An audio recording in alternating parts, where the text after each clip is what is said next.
Hello everyone. Looks like we're live and streaming. Just make a few adjustments. Good morning and good afternoon and good evening, wherever you are. 9 p.m. in Italy, I see. Greetings to everyone. Now, I've got a new microphone today. So it's our first test of this system. So hoping you can hear me okay, as good as usual, and see me okay. Maybe a thumbs up for those of you present.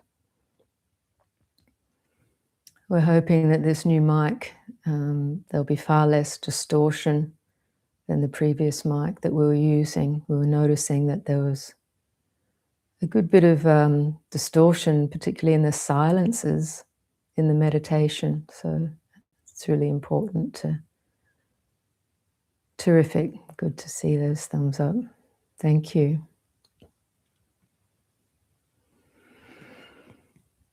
Well, we're slowly getting on board here. We've got a faster internet connection now, hopefully a better microphone. Our screens are still a little bit fuzzy, but sooner or later we'll probably update and get some better visuals going. So it seems like, it feels like a long time since I did this stream. It was, I think, early January, before we went away and had some retreat time. So it's good to be back with you all. I hope this finds you all well. And I know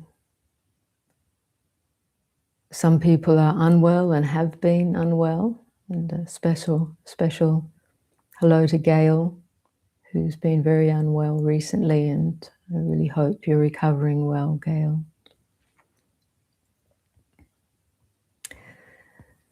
So we have this opportunity together, this connection, live, almost live, as in, just a few seconds delay, perhaps, around the world. But essentially together, tuning in to the Dhamma, intending our minds to receptivity, to openness, aligning our intention with the good, the true, the beautiful, and an opportunity to sit together, to listen, to recognize the stillness within.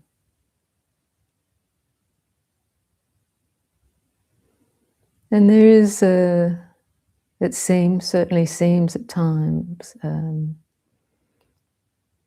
a greater energy or a greater power when we can do this together.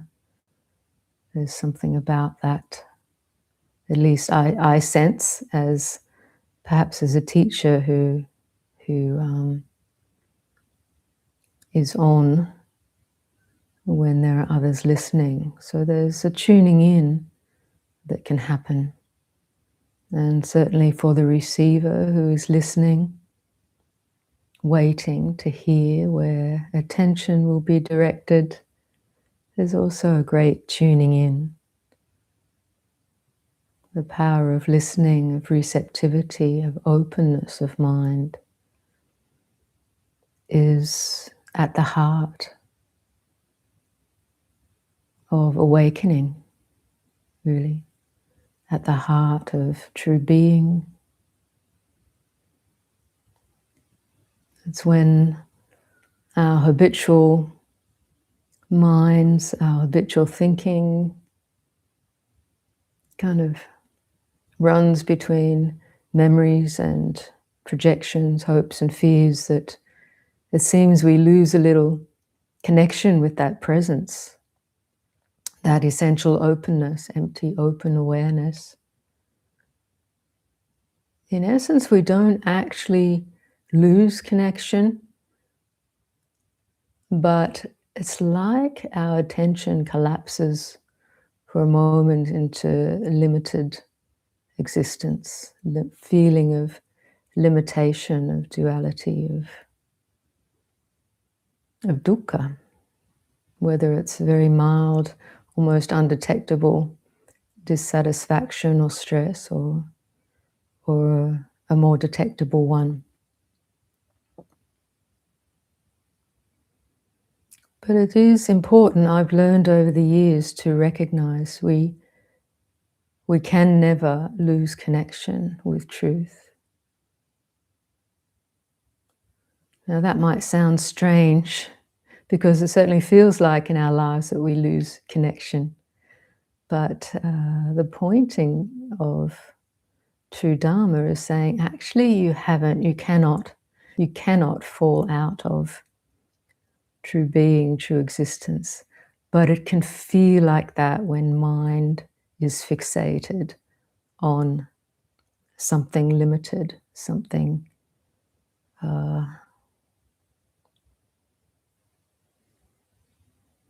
say less open. For a moment, when we get fixated on a memory and a sense of I, me or mine, that was that is that,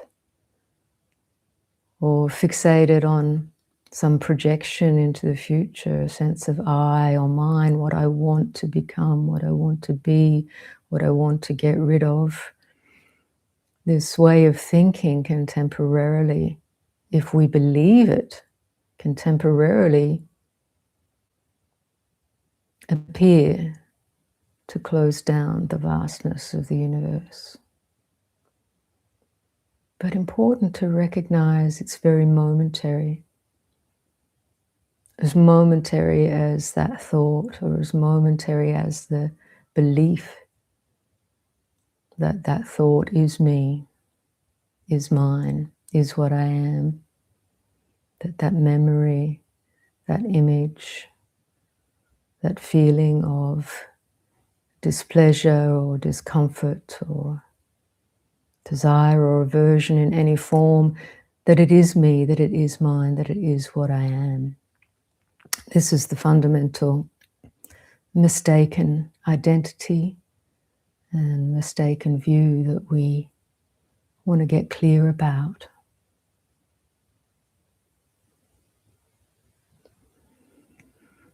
So when the Dzogchen masters talk about self-liberation, that can be a unusual term and sometimes, to those who haven't understood this pointing in context. What does that mean? The self-liberation of experience or thinking, the self-liberation of the mind. Essentially, it's pointing to the fact that all appearances, anything that appears, is impermanent in and of itself. Appearances are that, they're insubstantial, they're appearances. We're not denying appearances of thoughts, memories, feelings, of sights, sounds, smells, tastes, tactile sensations, all of that. But how long do they really last? When we look with mindfulness and connect with present moment awareness of this experience, as soon as you look,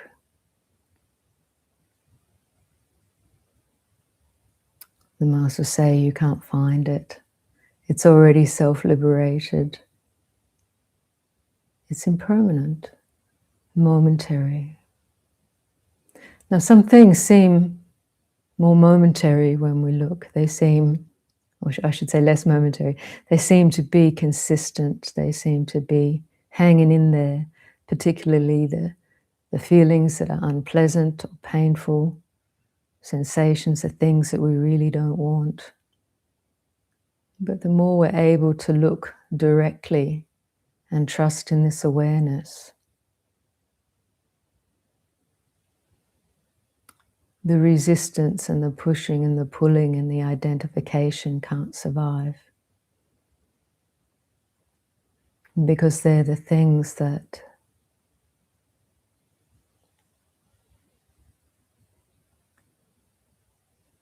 seem to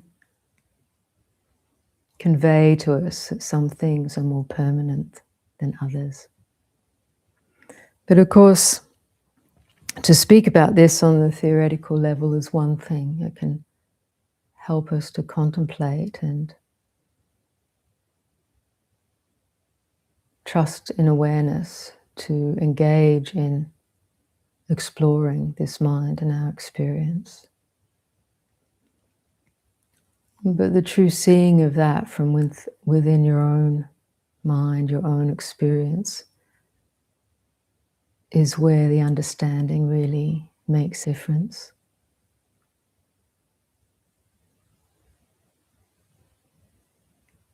Changes the view, changes the perspective.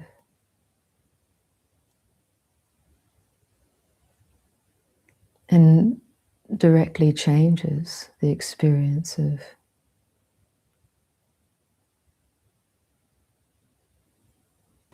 Dhamma, of truth, of reality, seeing directly. Things fall into perspective. And the freedom that one feels is the freedom from being trapped in limited things, identifying with apparently limited things. From the highest perspective, a mere mistaken identity, mistaken assumption in the moment.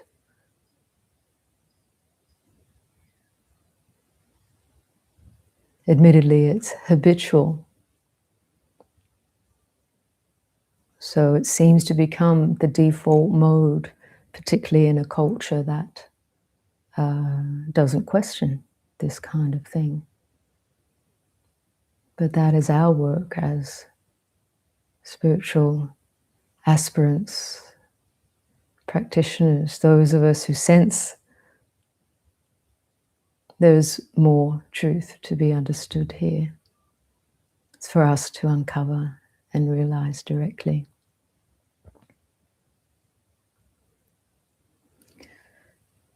And so now let's move into a guided meditation. And we'll turn off the chat. It may already be turned off. Jayasara is handling that, just to help us focus on the meditation. To do, just as I said, to really rest in the mind that is listening, that can be receptive, that is ever aware and is inherently receptive and open. You don't have to wrench it open. It is inherently so, but we have to learn to trust that in a way, because we're so used to and conditioned in this world to control things and to keep out the unpleasant, keep the pleasant, and there's this stress involved in somehow managing our experience, even on the subliminal level, let alone the fully conscious level. So meditation is an opportunity to let that relax, or see if we can notice that activity of mind, actually, the subtle push-pull, the subtle agitation, or the obvious push-pull, the obvious agitation, to see it is perhaps more than half of the work. If we can even call it work, because the seeing happens when we can encourage attention just to rest here and notice, be aware, rest into awareness itself. So I'll guide us all in about 25 minutes or so of meditation.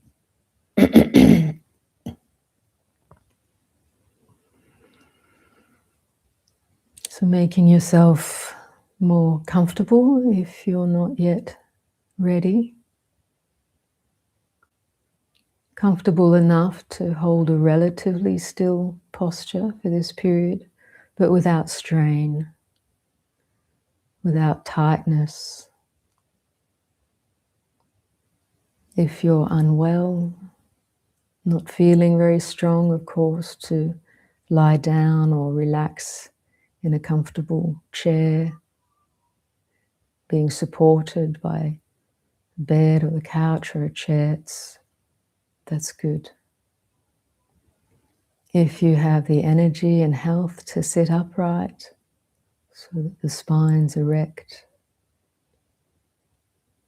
without strain or tension, then this is good too.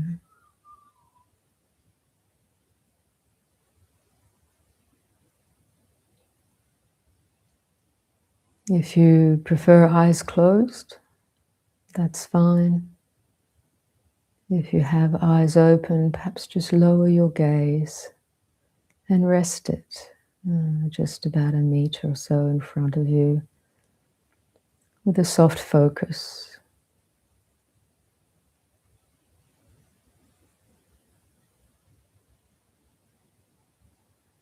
And even as we just do this much, a few little minor adjustments, we start to recognize the inherent feelings of the body, the sensations of the body.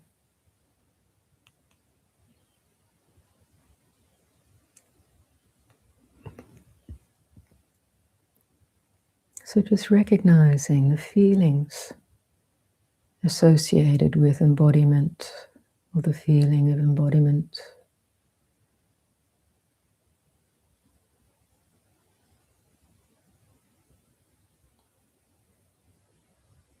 And however that feels, pleasant or painful, comfortable, uncomfortable, in the moment. Just knowing that for the moment that perception arises. But don't hang on. Let it pass through like a stream of impressions.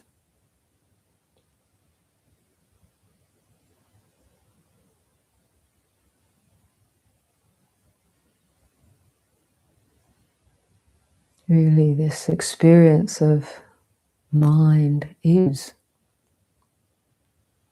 essentially a stream of impressions.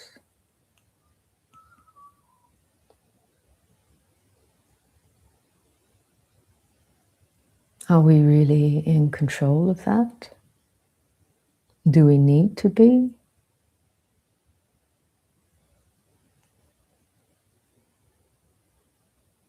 See if you can just rest in this presence, conscious, aware, open, receptive presence, while noticing the stream of impressions, both bodily and mental impressions.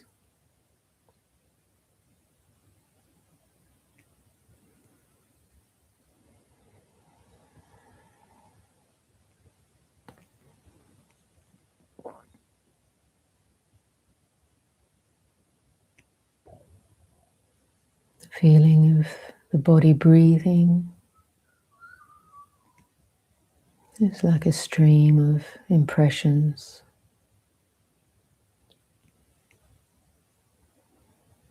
The breath. Well, as long as this body is alive, the breath is moving. Just like a stream of water running by, it is ever changing. That's its nature.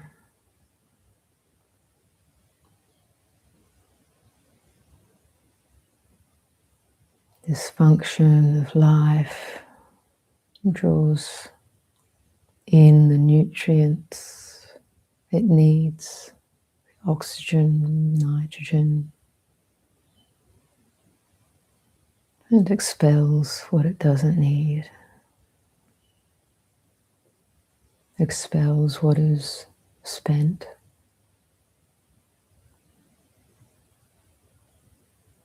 This continual exchange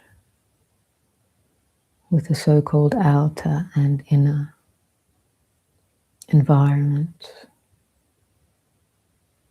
breathing in and breathing out.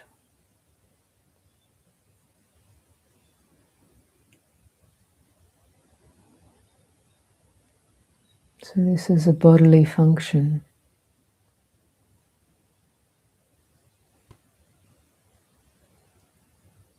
Sometimes we breathe and it feels comfortable. Sometimes it feels uncomfortable for different reasons.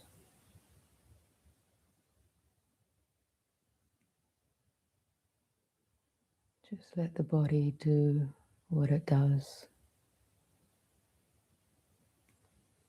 No need to control it.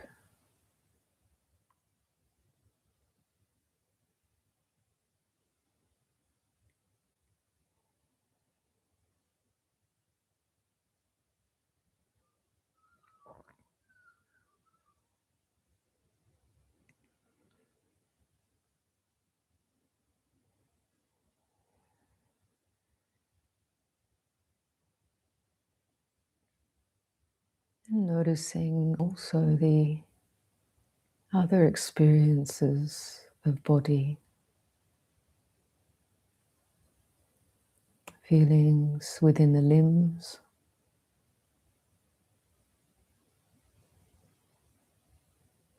often as we relax into meditation, we can become aware of a certain tightness or holding in certain parts of the body. Maybe in the arms or the hands, the jaw, maybe even in the thighs.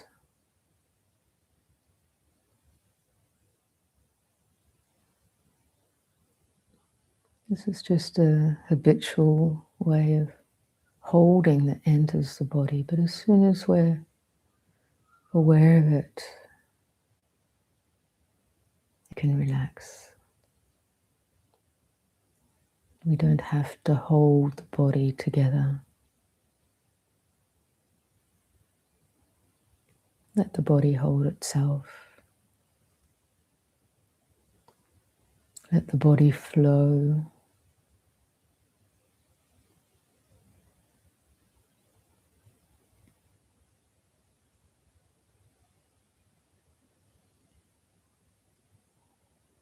Now the body, what we call the body,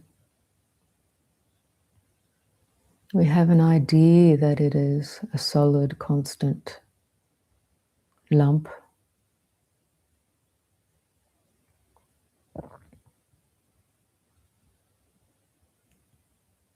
But in meditation, we can start to see how we perceive body. Body is only known through the perceiving mind.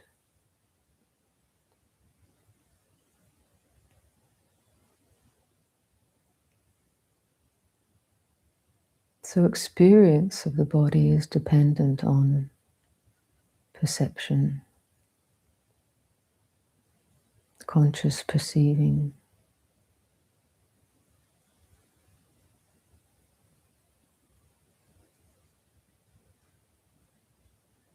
And what is perceived, or perception itself, is only ever now. It's only ever and always now.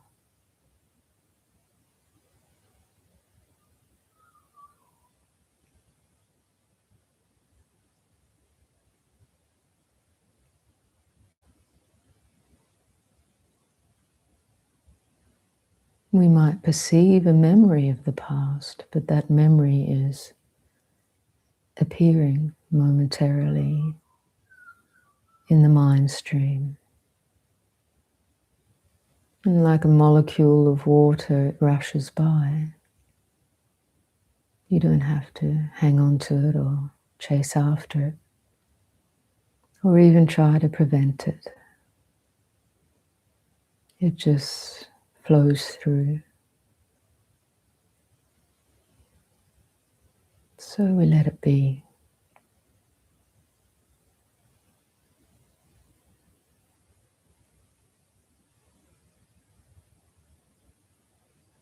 Mind has become habituated to grasping at these little molecules of water, metaphorically speaking, as they pass through consciousness. But now we can practice to just let them flow, move through, appear and disappear as they do, as is their nature, and always was, and always will be their nature.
Now it can take a little time for habitual mind to relax,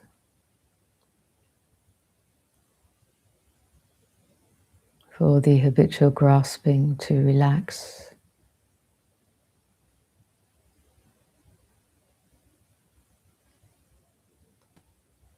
A bit like when we're first learning to swim. You kind of don't want to move away from the edge of the pool where you're hanging on.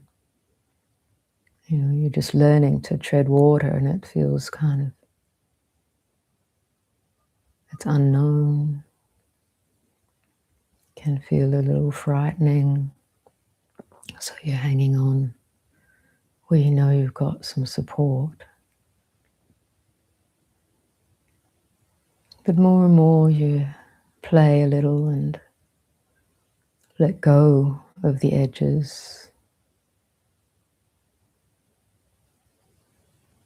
and learn to tread water, learn to float, learn to trust in your capacity, in the body's capacity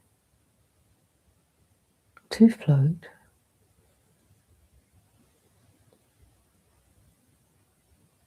And feel supported within the body of water without holding on.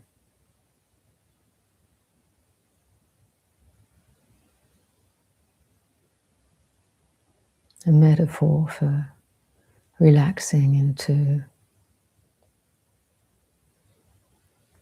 natural, innate awareness itself,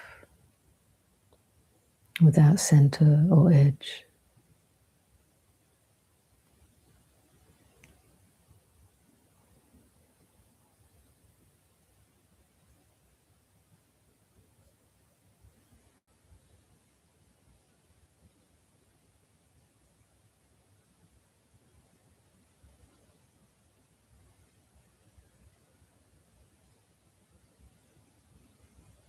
And ultimately, there is no one who grasps or hangs on, and no one who lets go.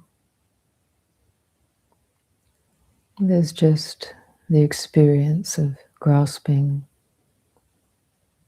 or non-grasping.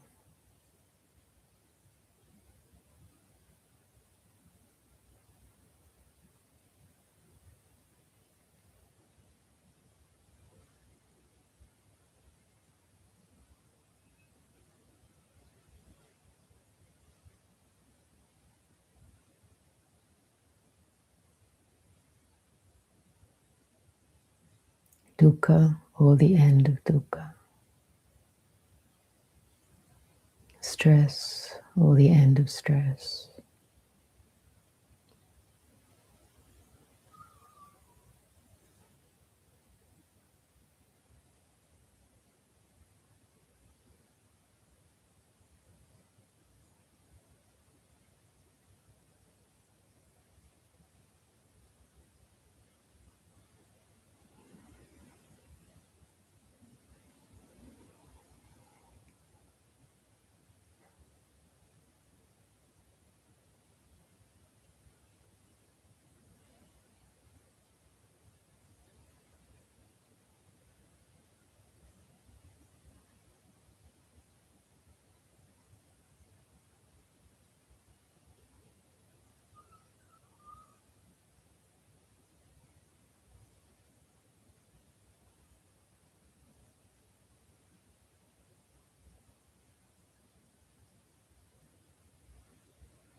Whatever enters the sphere of awareness,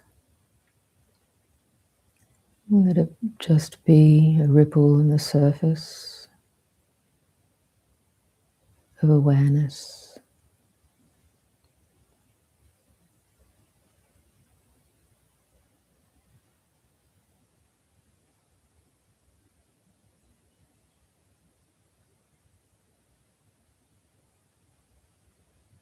There's no need to pick and choose, to push anything away, or try to hang on to anything. Just ripples appearing, being felt, and passing out of awareness.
So we're learning to rest in and trust this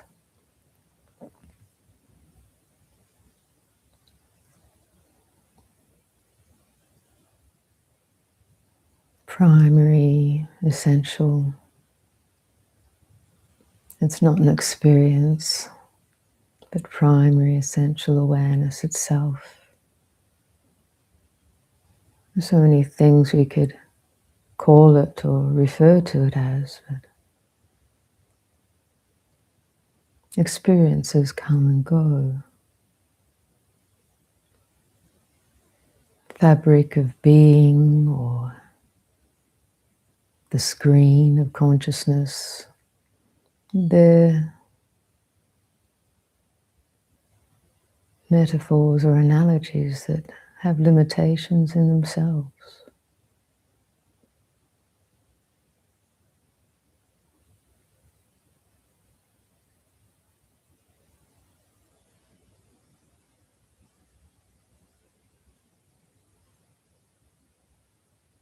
But the more we directly know this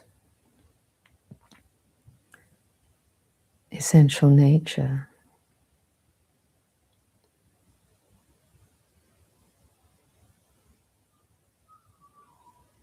the more we learn to recognize and trust that,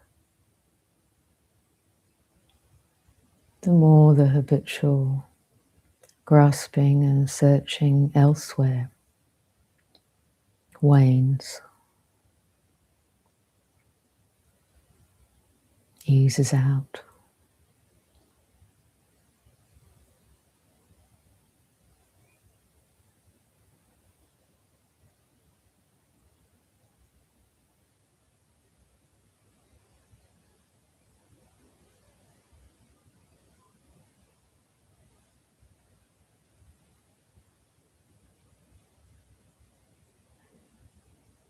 It's not another thing you need to hold to or support or bring into being at all.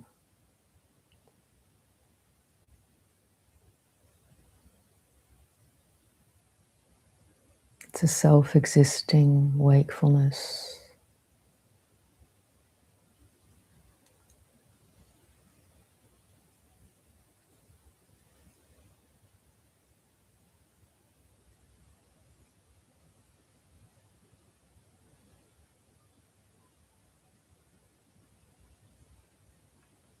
Even attention eventually merges within that, disappears.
So for those of you with eyes closed,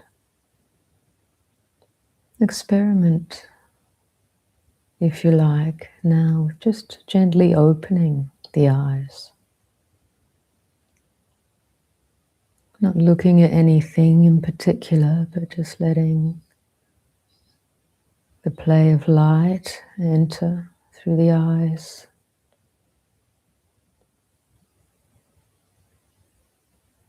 Let the experience of seeing, even though it's still soft focus, appear.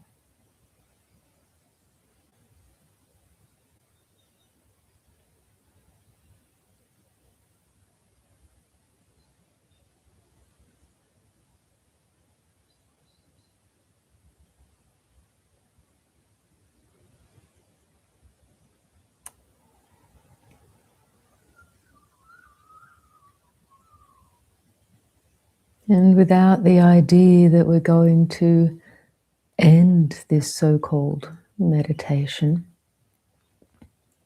we're just going to come into a relational experience with everyone in this live stream, with the opportunity to ask questions about the Dhamma, about your experience in meditation, any questions you have.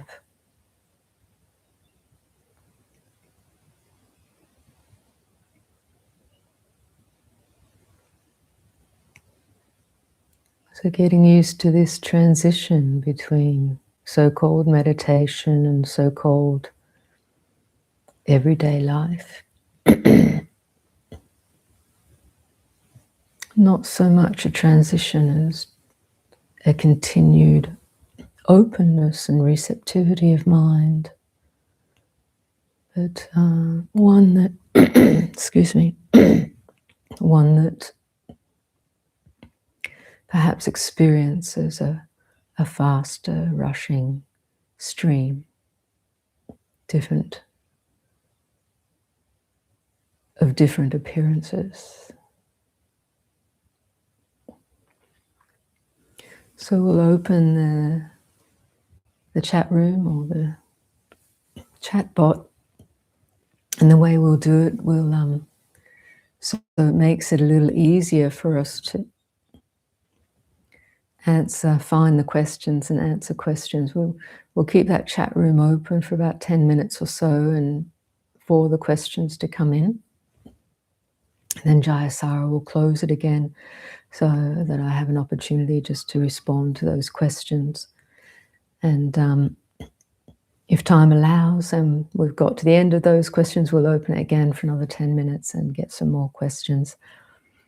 So this seems to work a little better for us at our end to navigate the questions.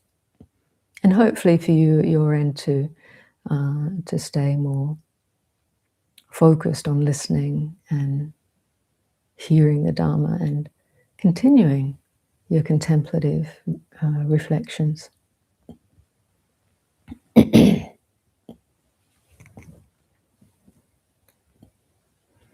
So Tom, there's one question in so far.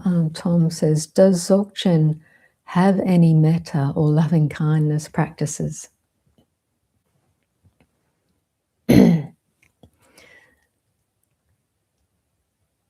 I'm smiling because I'm actually preparing a short course for a Dzogchen group on the four Brahma Viharas, or what's called in the Tibetan tradition the four immeasurables, which is metta, karuna, mudita, upekkha, being loving kindness, compassion, sympathetic joy, and equanimity.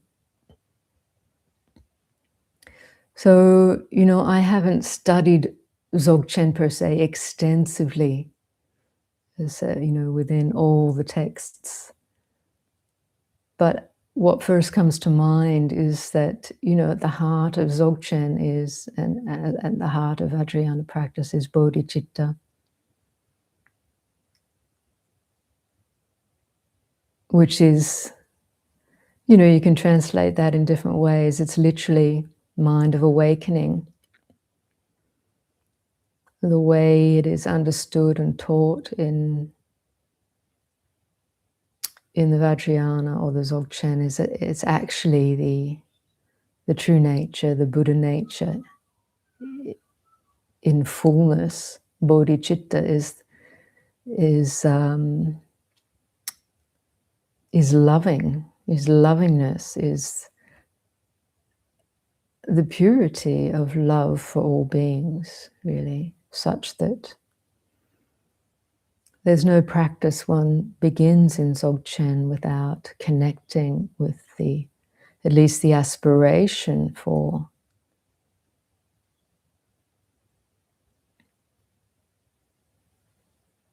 both establishing bodhicitta but realizing its innate presence. The heart of your very being is love, is light. The awakening mind, or the mind of awakening, knows the essential oneness of all beings, is free of fear. As soon as there's freedom from fear, you realize the essential lovingness of the heart. So this is really where metta comes from. So the practice of metta, as the Buddha talked about it in the Pali Suttas, in the early teachings, metta was essential for a spiritual life. And in a similar way to the later Vajrayana teachings, something we can cultivate and develop in terms of generating intention towards other beings as much as towards ourselves, of well-wishing, of kindness, of friendliness. And this is so important in the very first stages of practice, in the very first stages of life, but certainly in spiritual practice. The intention of kindness.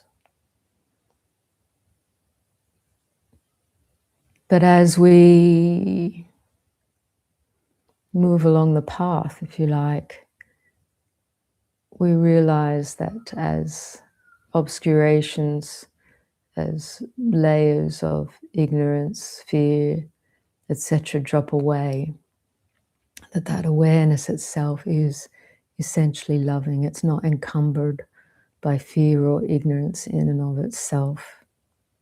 And when those aren't there, in relational context, there is kindness, compassion. So the bodhicitta, the heart of bodhicitta, is talked about as compassion for all beings. In the Vajrayana and in Dzogchen, there is no true practice without this. Compassion for all beings.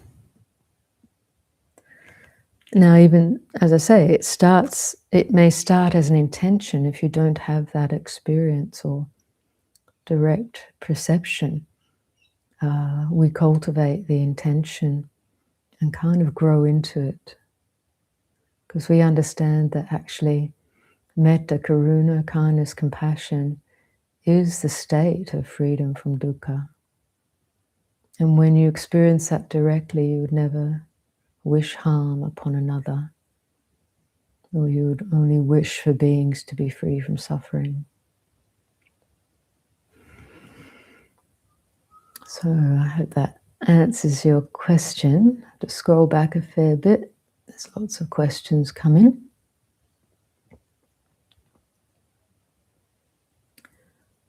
Okay. Yeah.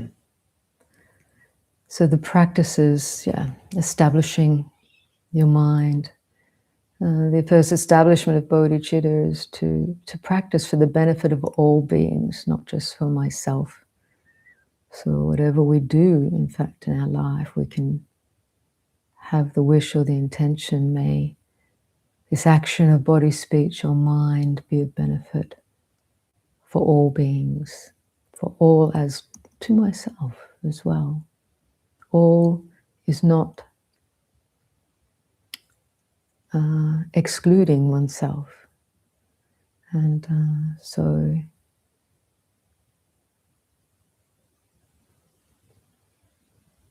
learning to recognize how we relate to ourselves and our experience is a very important part of the journey, because we often are much more harsh critics and judges of ourselves than we are of others, especially spiritual practitioners, because of our high ideals and aspirations. Okay.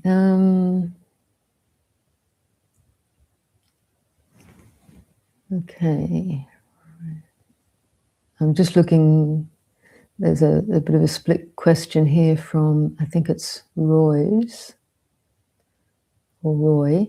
I have done your Dzogchen meditations recently, which you might be referring to Seminary Jayasara's readings of the Dzogchen text. And the rest of your question a bit further down says, he uses the term illumination. What does this word mean?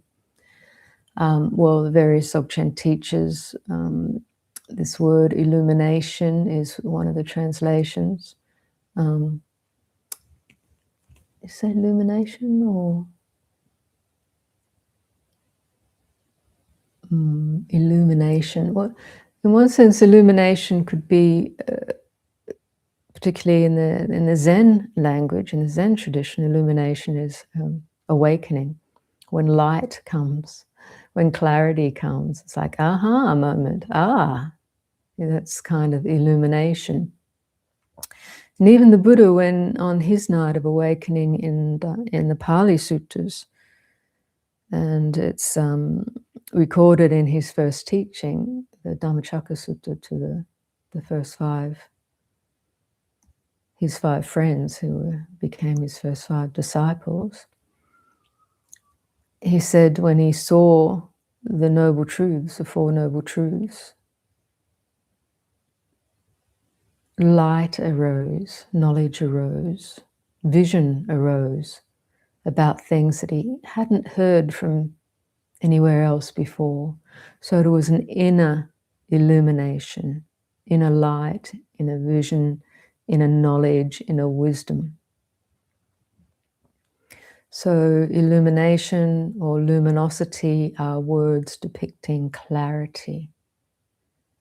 So in the Dzogchen tradition, we have luminosity as the essential, one of the essential aspects of the awakened mind, the Dhammakaya or Dhammadutta, inherent luminosity.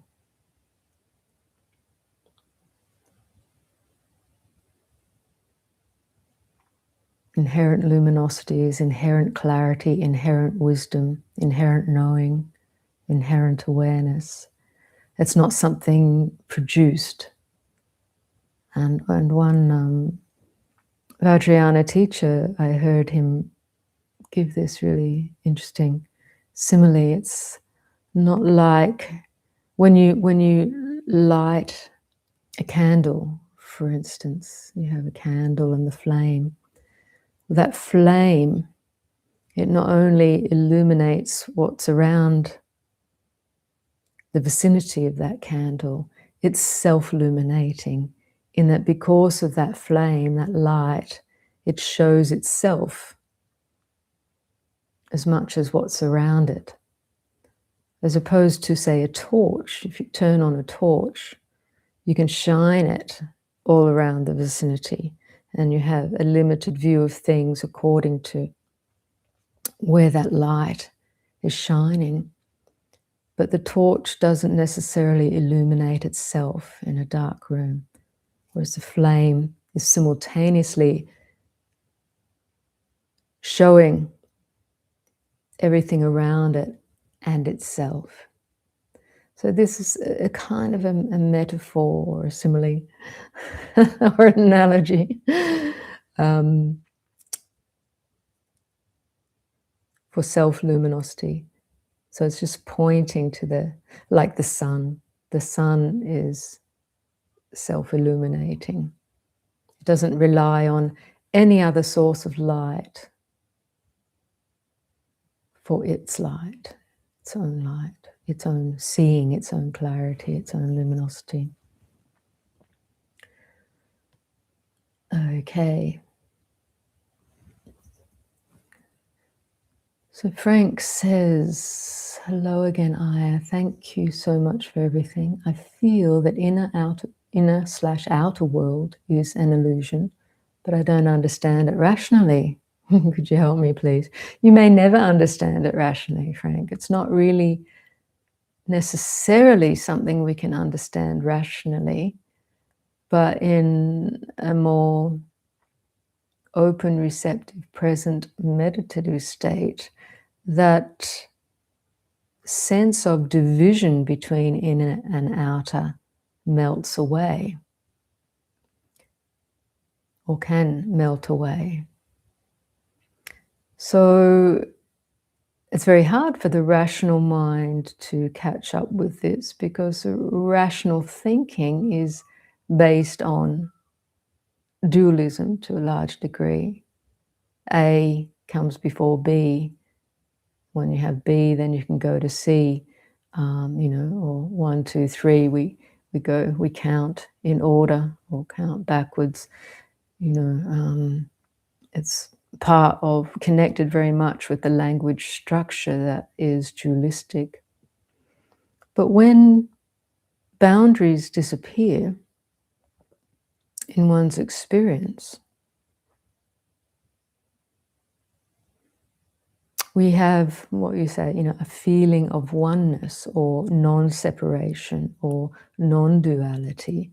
How can we describe that? It's very hard to describe with language that is based, for the most part, on dualism, dualistic concepts and ways of describing things. So it's always a subject-object.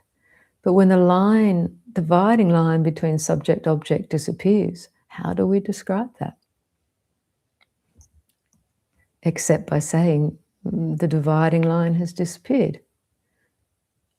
You can say is a feeling of oneness or non-separation, or no inner, no outer.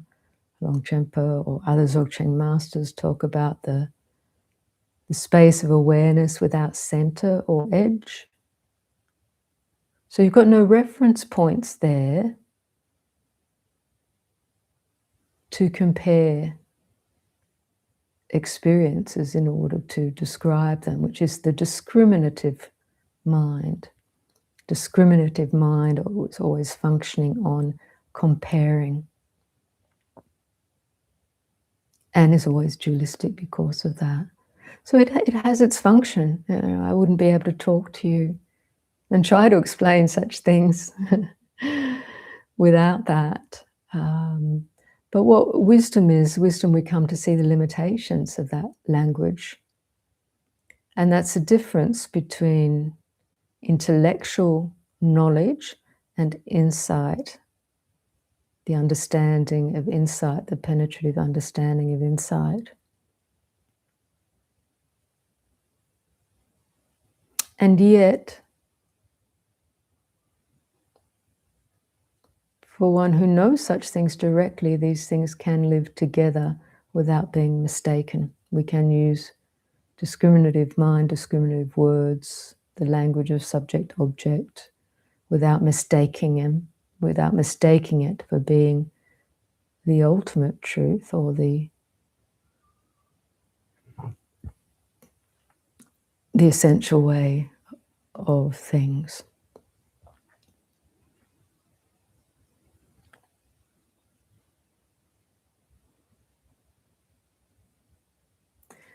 And this is perhaps one aspect of why the Buddha taught in terms of the Four Noble Truths as the insights leading to awakening or heralding in awakening. Just turning around the experience, the simple direct experience of suffering and the end of suffering. Suffering is an experience, or discontent, dissatisfaction, stress, whichever way you want to interpret it. It is an experience. But when known fully, comprehended fully, experience, along with all experience, arises and ceases. And once you see it cease, what remains? Suffering has ceased. Appearances have ceased maybe for a moment. What drops out of the equation? There's a realization that this experience is not me, it's not mine. How can it be when it comes and goes, or sometimes disappears and doesn't come back? There's experience or direct knowing of the not-self nature of appearances, the emptiness of appearances. It doesn't deny the fact of arising, but it doesn't get caught in this something truly exists forever. It's a concrete thing that is forever. Or it doesn't get caught in denying its momentary appearance either. But we experience this as if we're caught in imagining a solid dualistic world, there's dukkha there. But once that illusion has opened out or disappeared, there's no solidity there. And that experience is devoid of suffering, devoid of a sense of limitation of I, me, mine, in whichever way it's projected.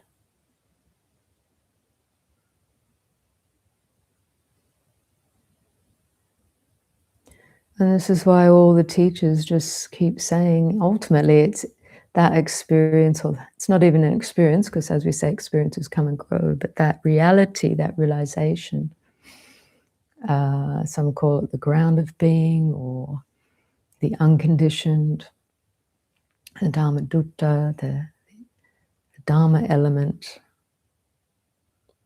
the experience, the knowing of which is Nibbana, the end of suffering, the end of greed, hatred, delusion.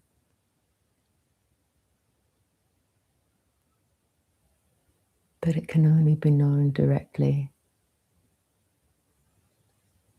So I hope that somehow speaks a little to your rational mind, in order that the rational mind can let go.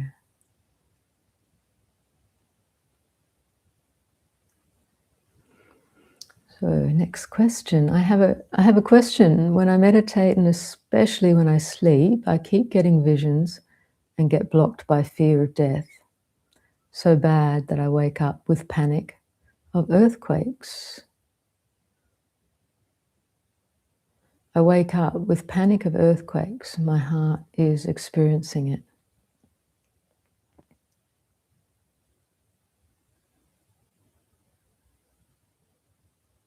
Well, that's an interesting experience that you seem to be saying that along with the fear of death, there's a panic of earthquake in particular. I'm not sure if you've experienced earthquakes in this life and felt the fear of that.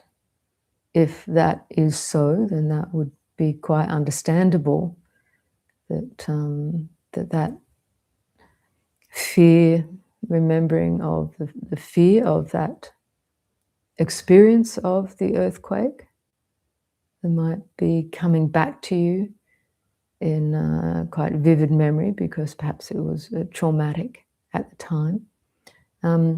Usually trauma is something, experiences that we can have that can't be fully processed at that moment, and so they kind of keep returning to us in order to be processed and released to some degree.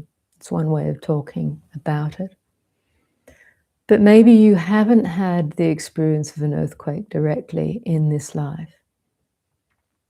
So there is a potential possibility, and I'm referring to this verse quite literally about earthquakes, that maybe there's some past life experience breaking through.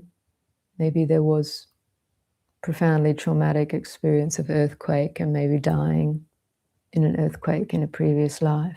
And maybe those kind of breakthrough memories can happen. Some people experience this past life memory coming through, and it's often related to trauma. So to some degree it does have to be processed in conscious awareness. So my recommendation is to not fight it. I mean, it's hard with that fear, because it is, the heart is racing, but try to take it as an opportunity to recognize the fear is coming and it's igniting or stimulating all of these bodily responses. But see if you can stay connected with it and breathe with it. If there's a lot of fear, establish something in your perception that feels safe. Maybe turning the light on, looking at a picture or statue of the Buddha, or sometimes just holding on to something that feels stable and secure. It could be anything. Just establish almost like a touchstone of something you can rest your awareness on momentarily that feels safe. This is a psychotherapeutic way of working with staying conscious and connected with the breath through traumatic reactivity. And move your perception between the two. So like this feels safe, even if it's one place in your body. So if you're leaning against a comfortable chair, really sense the sensations of being supported by this chair in your back, so you feel support. Breathe with that, and then you can be aware of the fear without falling into the fear, but just know what it does to the body. Learn to breathe with it, because often fear the breath can stop or freeze or become very shallow with fear. So just know that that is happening and breathe to whatever extent you can with it, even if it's just very shallow or very rapid breath. Stay connected with that perception of support at your back as you're moving between these experiences. If it's very intense, sometimes you need the help of a therapist or the help of, obviously if you're not able to be in therapy, listening to something, a guided meditation or guided reflection. For example, I have a series of guided reflections and meditations on working with challenging emotions, 5 of them, and the first one in that series is looking into desire and fear. Mostly works with desire initially, but there's reflections around desire and fear. So if you need some extra support at that time, listen in when fear is active. And that becomes your touchstone, this voice reflecting around the emergence of fear and desire and how to work with it. There's also one on anxiety, which can be very helpful. That's much more various kind of techniques with breath to ground you with anxiety. So just briefly, on another level, earthquakes are not in dreams or visions are not necessarily an actual earthquake experience where they're coming back in memory or through memory, but earthquakes like tsunamis in dreams can be a sign of overwhelm, emotional overwhelm, or just one sign of the fear of death. Maybe the ground underneath you shifting dramatically and you don't know where there's solid ground anymore. I mean, this can happen particularly in the spiritual path, or even not in the spiritual path per se as separate from life, but life we can sometimes bring us into a situation where we literally feel the rug is pulled from underneath us. We lose our ground.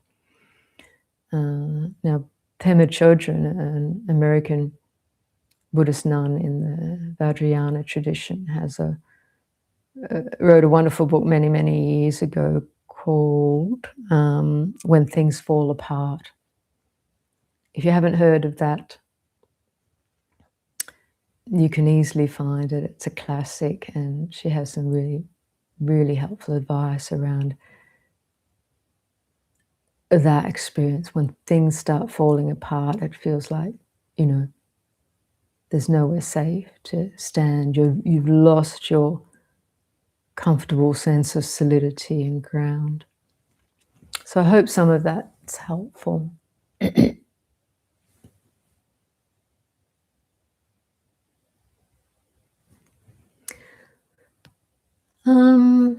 Okay, there's just below that, Joyful Path says, is this called bind yoga as well? I'm not at all sure what that means, bind yoga. So you might want to clarify that later, or perhaps you do further down the track, but maybe we'll come back to that.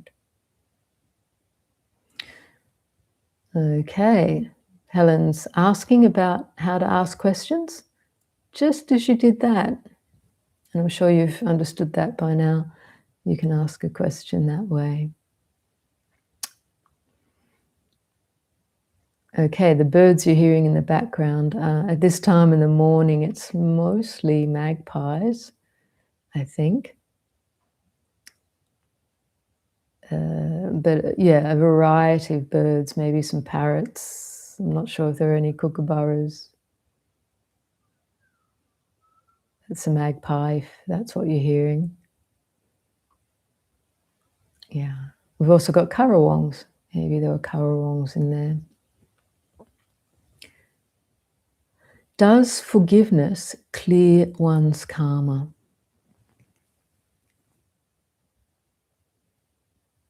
I think to a large extent, if it really is a deep forgiving of oneself and others, it can. The masters, the Dzogchen masters talk about, the clearing of karma. It truly is the waking up, the full awakening. And not just the Dzogchen masters, I say all the masters, the Buddha as well.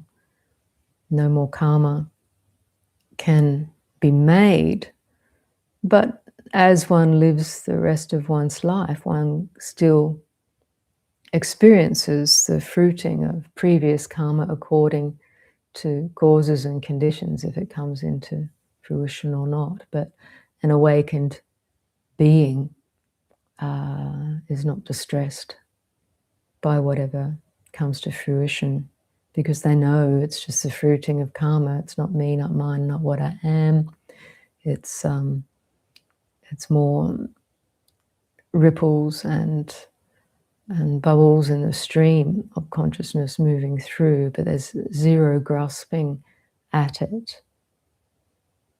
Yeah, they still might feel displeasure and pain, but there's a full clarity. It's impersonal, not self. It's empty in essence. And so the grasping doesn't arise. So no more karma is made in that sense.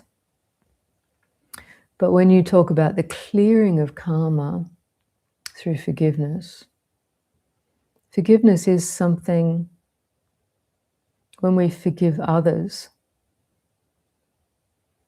of what we've perceived as wrongdoing towards us, this is a great clearing. It clears away all layers of resentment or aversion within us in that regard, when we truly forgive. And maybe, we can also say truly let go. Letting go, if it's in relation to previous harm that we've experienced from others, a true letting go is a full forgiveness. It's unconditional.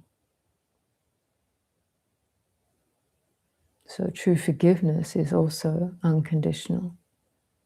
And forgiveness, it can just come out of the generosity and love of your own heart. It can also come out of wisdom. It can also come out of compassion. And all of these things merge anyway at some level. But when we forgive, it can often be because we have that clear, compassionate recognition of the other's pain, the other's suffering. And we wish them to be free of suffering, and We would never wish suffering upon another, nor upon ourselves. So the forgiving can also come with the realization that non-forgiveness or resentment is just causing more pain, unnecessary pain here for myself. That resentment, that clinging, that holding on is just like holding a dagger in one's heart. Now, often we can't see that. We can feel it. It hurts, it hurts, it hurts, but we don't know how to let it go yet. So we can actually generate reflections and intentions to reflect on the other's suffering. Only one bound by ignorance and fear can do harm to others. And maybe it wasn't intentional harm, maybe it was accidental or just born of insensitivity and not real directed intention. And maybe, because of our own sensitivity, some actions towards us can be misperceived. I speak from experience, and we take it and we feel disrespected by it or lessened by it. And as long as we keep hanging on to that perception, not seeing it is something that we keep.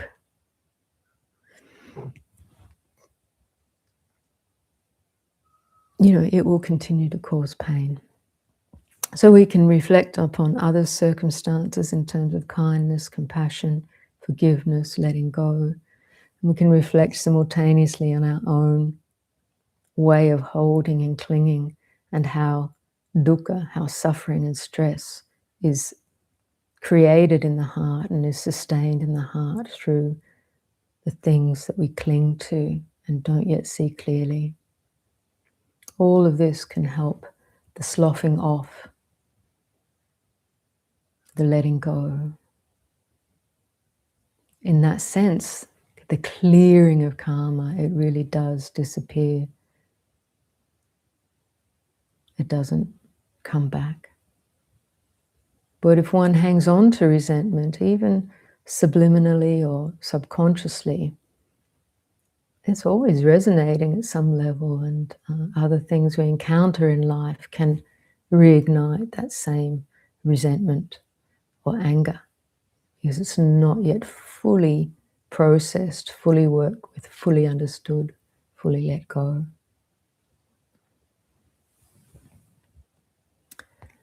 Hello from the UK. How to meditate on impermanence, because I find I get scared. I don't know how to think about it and then give up. Well, impermanence is just the nature of life. If there weren't impermanence, there wouldn't be anyone being born.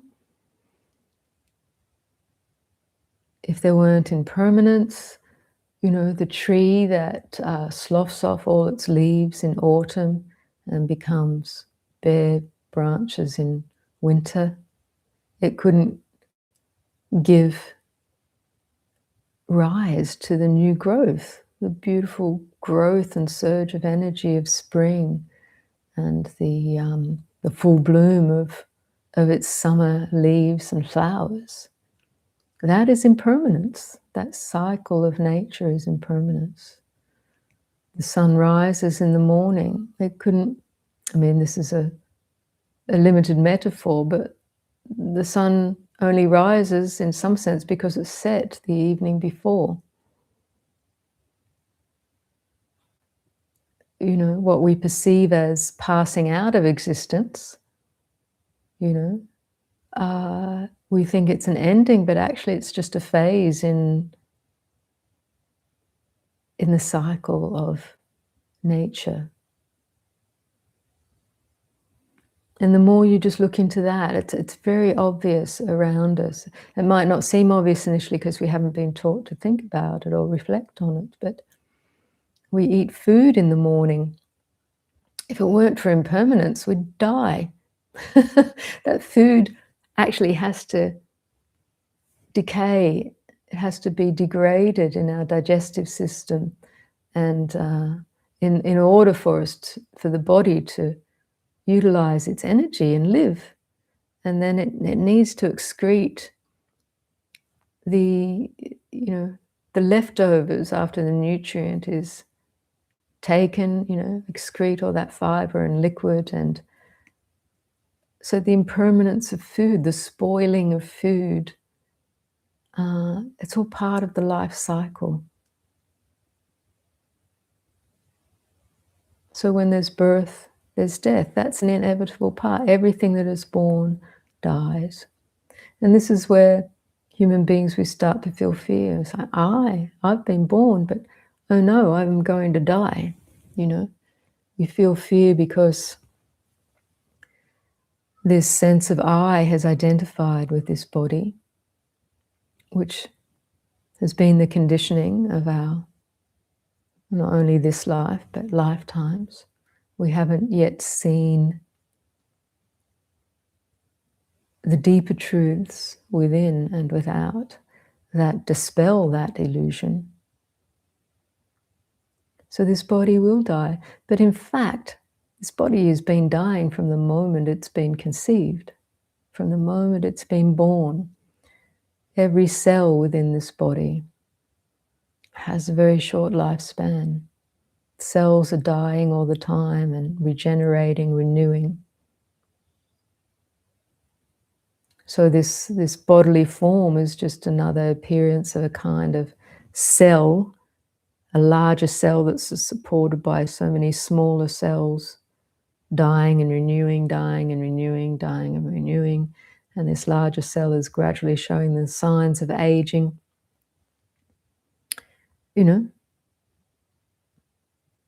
What to do.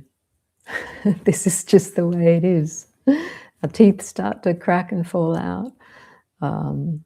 All sorts of things happen as we age and we get sick. Sickness is never pleasant, often very painful.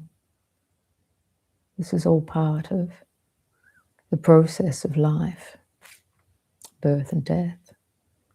It's just the way it is. So the more you reflect on that, even just externally in nature, everything you look at is displaying this truth. If we just look a little bit beneath the surface, everything we experience internally is displaying this truth. Memories, ideas, sensations, emotions, they all come and go, appear and disappear. Try to find anything within your experience, your stream of experience, that stays the same. Any experience that stays the same. We might think, for example, oh, I'm always depressed. But if we really look into it, where is that feeling of depression? We might be projecting an idea onto a whole melange of different feelings. And if you really look and watch them, they change throughout the day. So what we just have this idea of I am depressed all the time. And if you never question that idea, you might assume there's a concrete, ongoing, unchanging reality to it. If you just turn and have a look at how that idea appears in the mind. I am. A subtle thought or an obvious thought, I am this. This is me. And the more habitual it becomes just a meme that we attach to a whole cluster of ideas and concepts as me. So we do need to inquire, to look into with this awareness.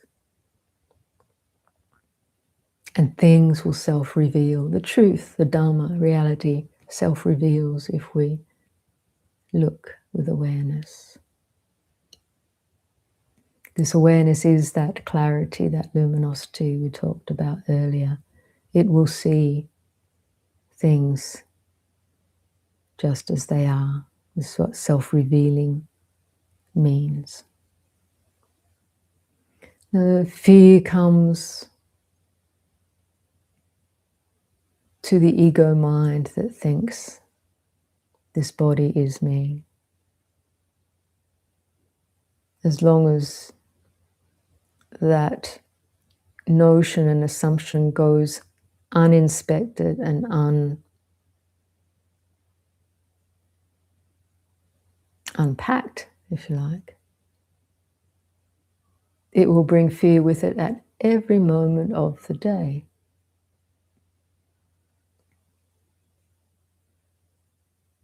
So it needs to be looked into, because this is the very thing that the realized masters are pointing to as illusion.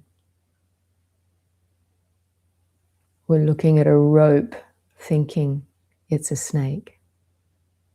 That's the classic metaphor. But when we see clearly, it's like, I thought it was a snake, and that glimpse, it looked like a snake. Everything's frightening. But when you look clearly, you see clearly, it's just a rope. The fear gone, because it's not really a snake. So that's the difference. How do you see the relationship between developing a healthy functional ego, including self-worth, self-trust, self-compassion, and letting go of identification with ego? Yes, well, we, need to function in this relational world. We need the discriminative mind to recognize this bodily form as distinct from another's bodily form, and to behave accordingly. To look after the health of this bodily form, we need all that discrimination. When it comes to the ego, and we can say developing a healthy functional ego is really, depends how we use this word ego. In this sense, you're saying a sense of self, really, a sense of individuation.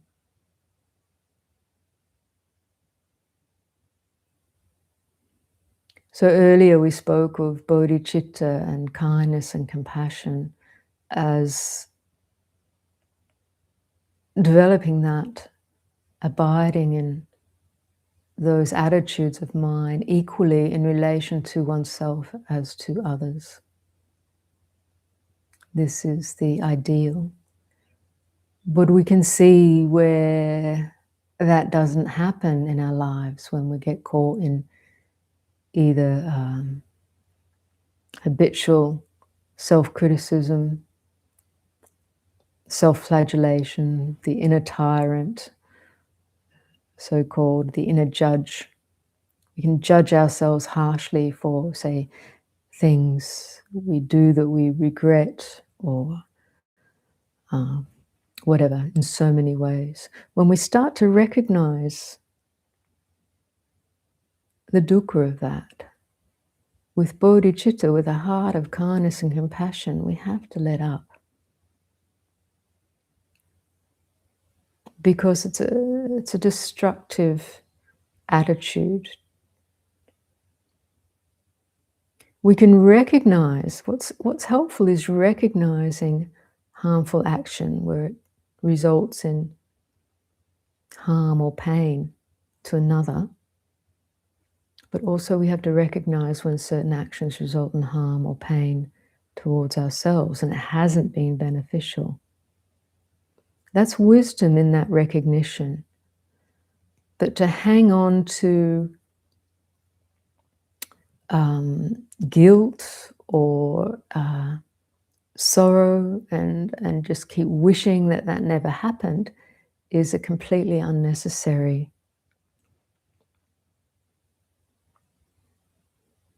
pattern of mind, because it just causes unnecessary suffering.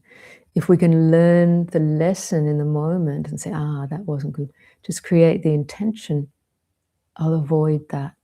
I'll work to avoid that kind of behavior in the future. And then we move on. We forgive ourselves, forgive others. We can move forward. Now, in some cases, such moving on can take some time. There's been trauma, there's been hurt, there's been great complexity in relational experiences. It takes time. We need as much compassion and kindness for the time it takes as well. So we work with ourselves. The inner and outer work, even though earlier we talked about no difference, essentially there's no difference. Inner and outer work is the work, the same work.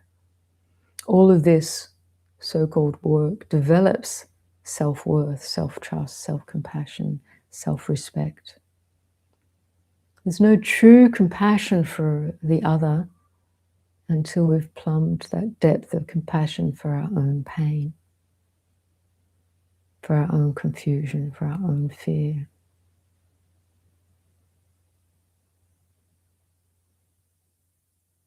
For our own helplessness, if that's what we experience. So it is a journey. So the relationship between developing that healthy ego and letting go of identification, it's almost simultaneous. Actually, the healthy ego is not, if you like, or the healthy sense of self is one that doesn't cling to a limited sense of I, me, mine.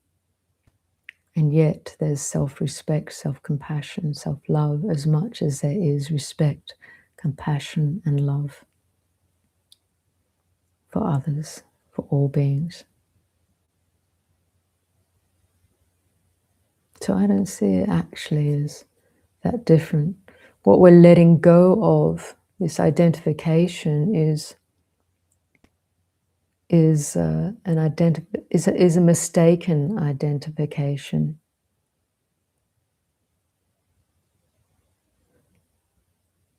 In that we're seeing something is permanent and concrete, like thinking that this body I talked earlier is in a constant stream of change. It belongs to the cycle of birth and death. Having been born, it will die. But if we identify 100% with the body as me and mine, then this is what I am, nothing beyond that, then fear is inevitable. So it's not until we start to see and experience this body, as much as we feel the pain, it is an impermanent condition. It's been acquired through causes and conditions, through the sustenance of the father and the mother and the environment, through continued sustenance of food and water, etc., relational sustenance. But at some point, everything has a lifespan in this cycle. At this level, the body will pass away, there's no doubt. But is that honestly the be-all and end-all of who and what you are? And this is where the meditative experience and understanding where insight into the deeper nature of reality that is not dependent on this physical manifestation can be clarified. Anyway, there's a lot in that. I hope you've got something out of that. Not sure what type of Buddhism your lineage is, wondering how I can practice awareness of impermanence, how to soak in this. I'm aware of the grasping mechanism at work in my life. All Buddhist lineages talk about impermanence, the basic insight into the impermanent nature of all conditioned things, and the not self or empty nature or insubstantial nature. Because of that impermanence, it's a changing, insubstantial, morphing manifestation.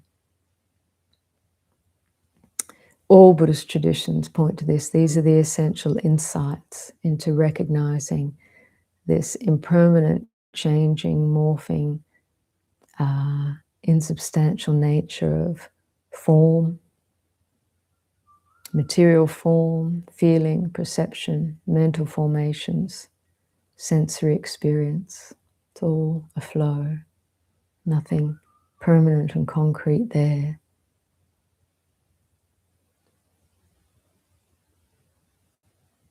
So my particular lineage of Buddhist practice is the Thai forest tradition, the Theravada lineage, but this teaching crosses all, is the core of all Buddhist teachings. If you understand impermanence, the not self or empty nature of conditions, the insubstantiality of experience, this is the root insight which leads to awakening. How long does it take to understand this? The next. How long is a piece of string? Some people understand my words in the moment. Some people understand them through a few minutes of reflection.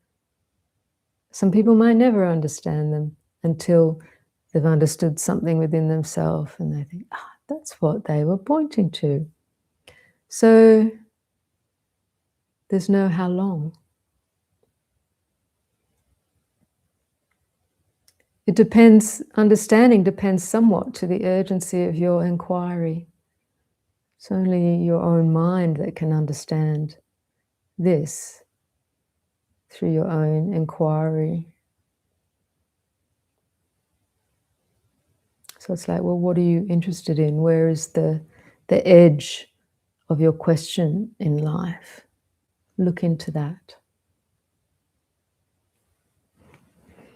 Because where your energy is, where your questions are, it's usually the edge of your growth, your development.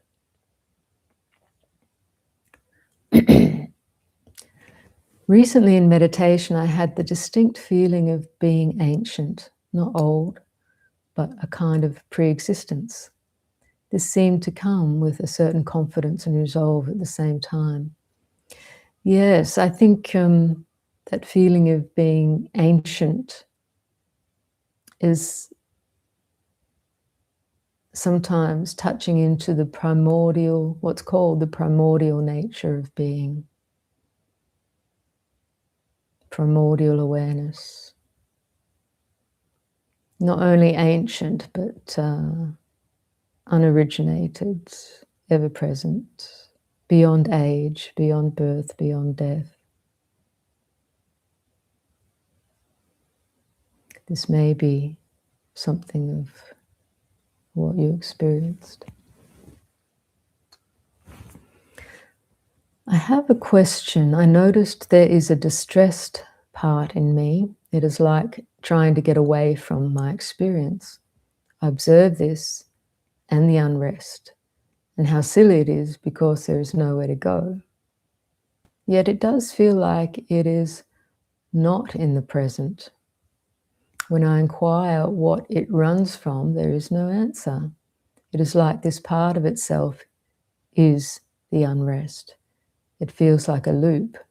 How do you approach this? Yeah, well, that's some good insight. You know, as soon as you look at it,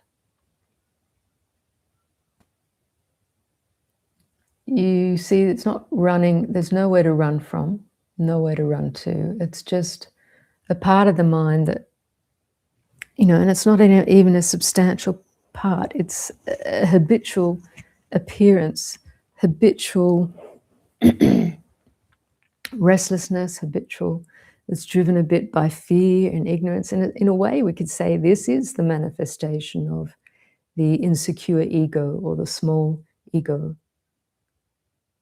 When we talk about the ego identification, that is an unawakened manifestation. And it lives in the shadows because as soon as you turn the light of awareness on it, as you see, you can't really find it or a place where it comes from. So this is good territory of insight in and of itself. What's really there just appears to be there in the shadows, and it appears very familiar. It has a certain kind of anxiety or restlessness to it, as you say, a distressed part in me. But first redress the fact that in the moment of its appearing, it is distressed. This is the sign of dukkha, there is stress. But it's not in you, and you're not in it. There is just this appearance. And it's a habitual sankhara, or formation, really, that we've perhaps identified with from a very early time, so it feels very familiar. We've identified with it as me, but when this present moment awareness shines a light upon it, it can't be found. So just knowing this much, don't assume that it has any existence apart from that, an appearance.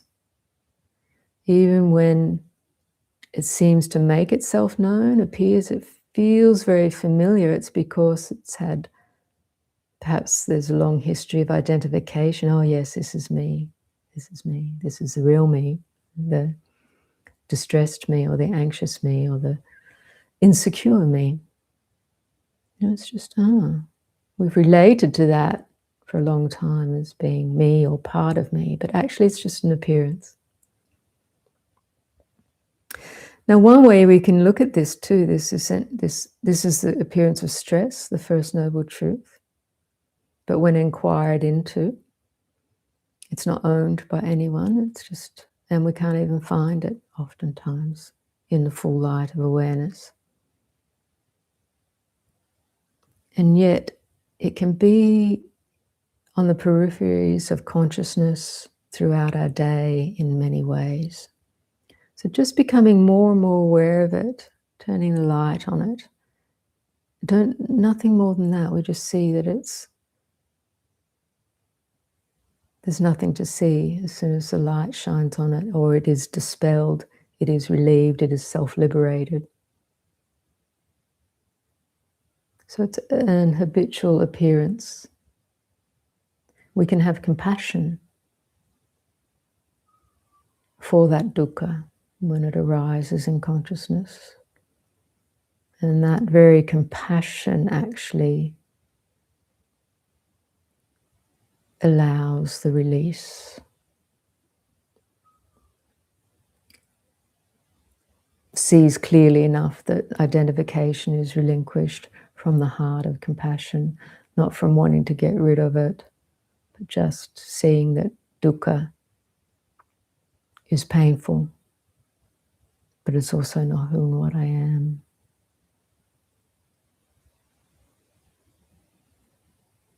These little painful manifestations of being, we can release through this heart of compassion, of kindness, or they can be released, which is not separate from awareness itself. The expression of awareness itself is kindness and compassion.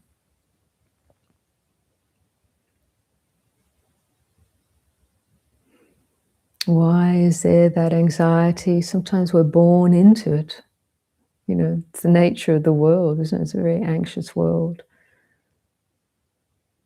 It's not an enlightened society, so we imbibe this anxiety to some level.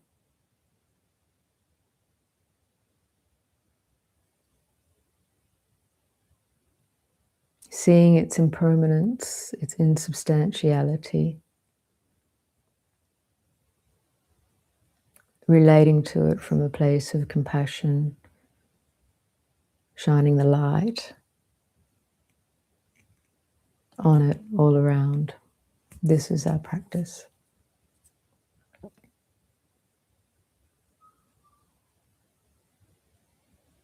And then you become more comfortable in the present. There is nowhere to run to. There's no thing to run from. So you grow in confidence in this ever-present awareness, which is all-embracing and essentially compassionate.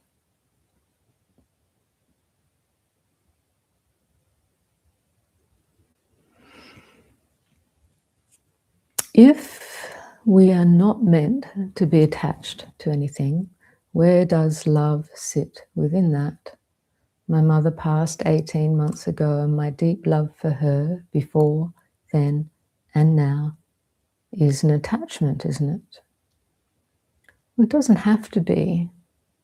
When we talk about the heart of compassion, or the heart of bodhicitta, compassion at the very center of the nature of being. But it's that love is not an attached love. Attached love is a possessive and a conditional love. Now, obviously, with our parents and parents with their children, there is all of that. And people talk about the healthy attachments, at least it's a term we use, of the child. The child has to attach in healthy ways to the caregivers, the mother, the father, and likewise, they to the child for healthy development and upbringing. But just through this process of reflecting where unnecessary pain arises, we see that it's due to, in part, the limitations of a possessive desire to possess something, or desire to have something in a way that it isn't. The desire for someone to stay around forever when it goes against the laws of nature to be so. So it doesn't mean that we reject these desires, but we shine the light of awareness onto them. We're relational beings, so we develop these important relationships in our life, and they need to be respected as well, but also imbued with wisdom. As relational beings, we go through the processes of grief with the loss of loved ones. And these are very powerful times. So grief isn't to be denied or rejected at all. In fact, great wisdom and understanding can come out of contemplative period of grief, and or the experience of loss of the loved. And I'll mention again here, I do have guided reflections and meditation on grief on the website, our website, in the 5th in the series of working with challenging emotions. And this really talks about how to embrace grief and loss.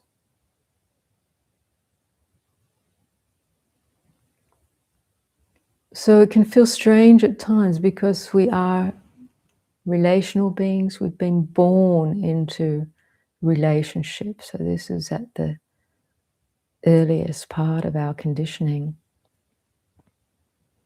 When we talk about non-dual realization, this isn't in opposition to or in denial of our relational experience, but it rather puts it into perspective and into a higher order.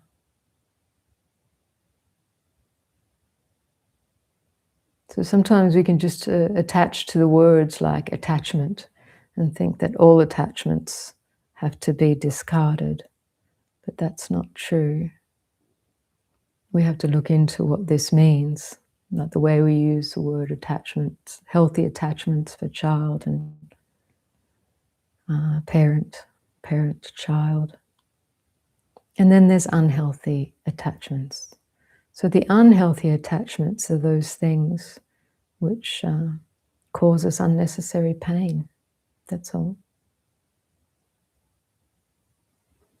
To know the difference, we have to look into it. Not callously, but compassionately, with love.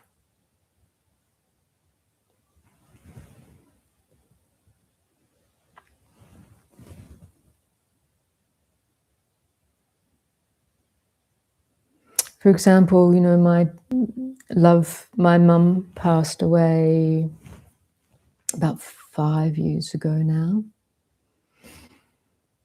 And I can feel a deeper love for her now sometimes than I could feel in life, because she had a long illness towards the end of her life and a lot of difficulties in many ways. So the love was mixed with pain and grief in many ways.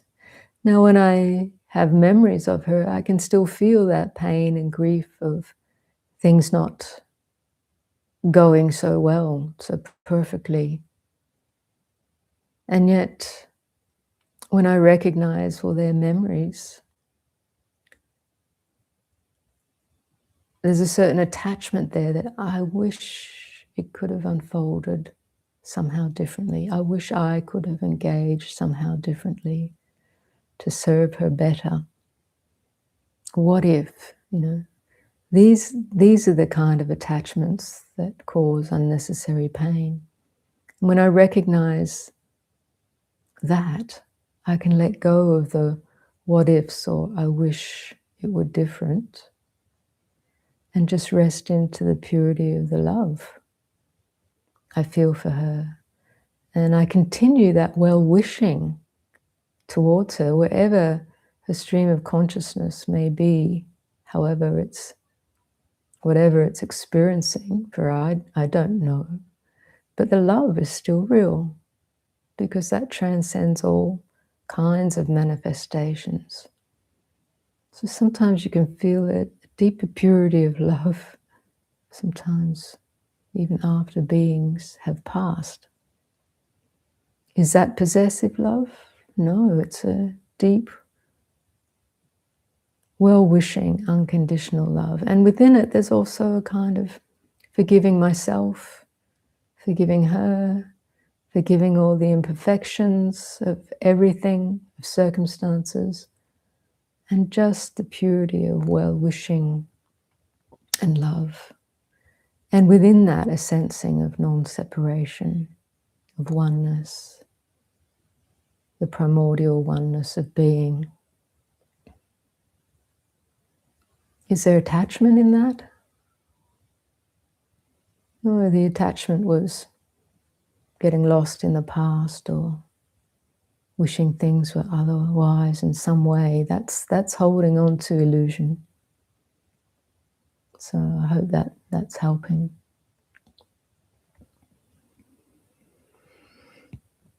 Someone says, I can easily not be attached to my car or my sofa or my clothes, etc., but love is an attachment, no? Well, it's how you love. Is it possessive love or unconditional love? It can be the same love within there. It's just how is it manifesting? What conditions are coming along with your love? Huh? When we look at it in the larger picture of reality, you love someone so much you don't want them to die. Is there unnecessary pain in that? It's understandable. It's not to deny it or say that this is a bad experience at all. No, no, no. But to look, are we resisting the way of reality? Can we ask the tree never to drop its leaves and always sustain its blooms because I love it that way? I can ask, but I'll meet with suffering because the way of nature isn't like that. That's all.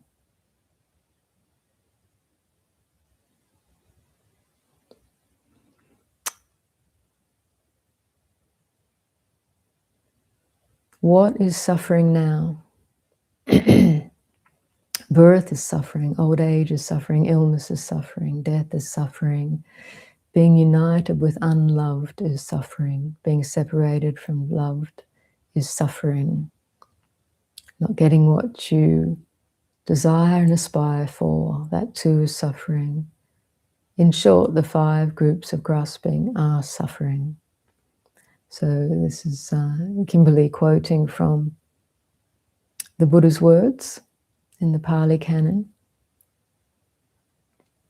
Would you speak on how to free myself from grasping?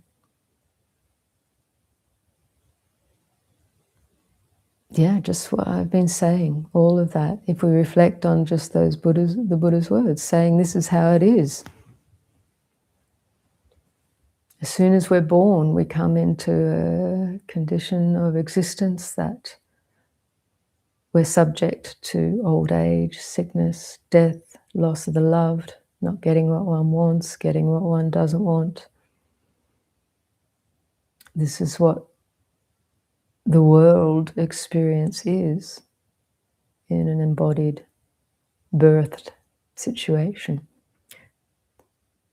When we stop fighting that, stop just trying to chase after the pleasant and avoid the unpleasant, just hang on to success and run from the fear of failure, just go after gain and try to avoid at all costs loss, strive for fame, run in horror at disrepute. All of this, the 8 worldly winds, Jayasara is going to release a teaching on that soon.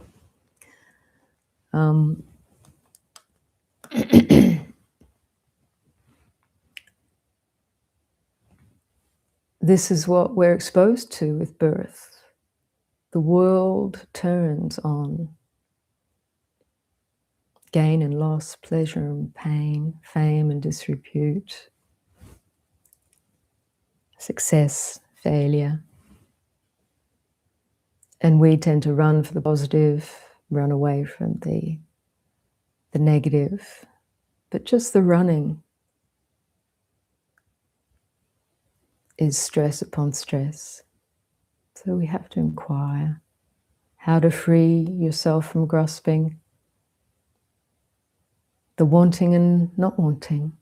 See how it manifests and explore.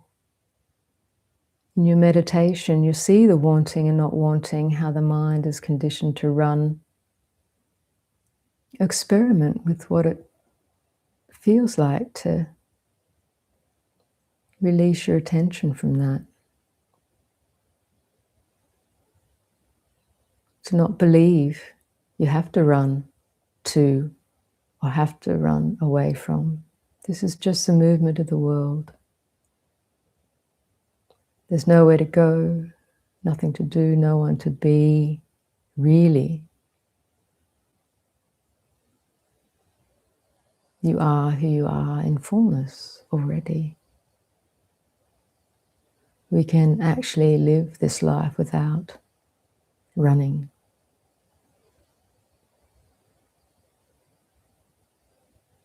It can take some time to learn that lesson. It's waking up to conditioned habits, mental habits, which become psychophysical habits.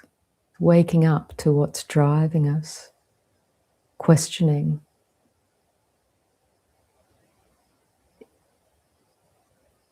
What's driving me? Do I need to follow this?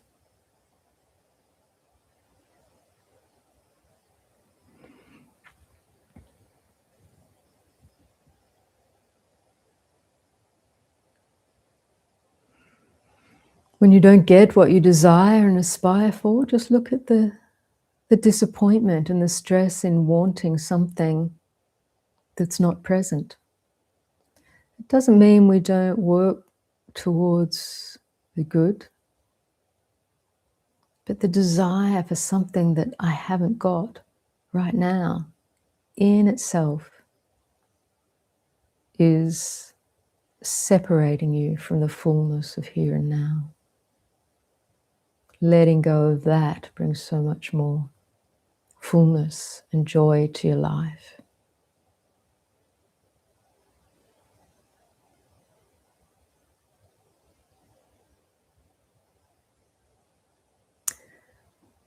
So we've come to the end of these questions on good time. It's hit 2 hours. And the last comment here is, I love the unconditional surrender track from Ramana Maharshi.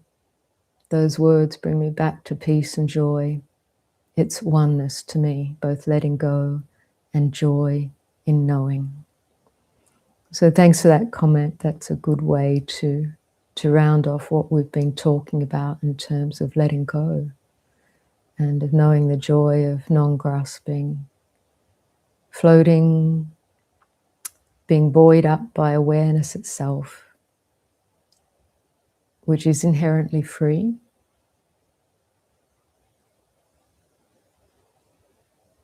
That's an inquiry. It is inherently free.